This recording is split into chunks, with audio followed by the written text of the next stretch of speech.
जो बा बच्चा घरा में आ गया हुई जीत सनातन धर्म की घर घर भगवा लहरा गया जागा है और बच्चा अवध तोरे का घरा वाले सब कहाँ गए?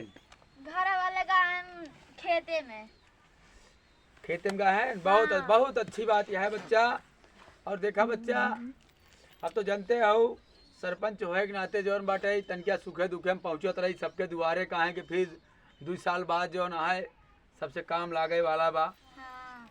तो बच्चा देखा यही नाते चले एक जानती यहाँ 22 तारीख के कि आज तक की सबसे बड़ी जीत का राम उत्सव मंदिर का उद्घाटन है।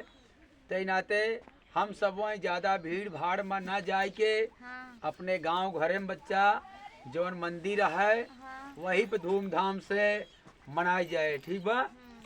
बहुत बड़ा अपन सबका त्योहार है और वही मंदिर पर अपने सब मनाई जाए। ठीक है।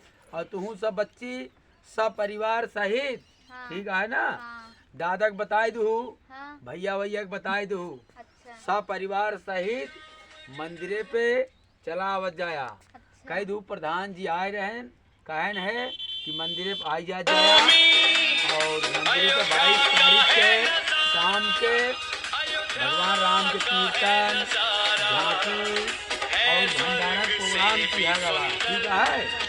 हाँ। और देखा इस तस्वीर देखा एकदम सबके जन जन के हृदय में बसी बा। और तस्वीर ऐसे पकड़ा बच्चा। जय श्री राम, जय श्री राम। 22 तारीख के बुलाऊ ना, पूरा परिवार सहित आओ। ठीक है बच्चा। ठीक है। चलिए हम जाई। ठीक अबे बा। पूरा गांव जनावे का है। ठीक है। 22 तारीख के जरूर आओ जाया मंदिर पर, वहाँ खाना पीना सब व्यवस्था है। ठीक है। जय श्री राम, जय श्री राम, जय श्री राम।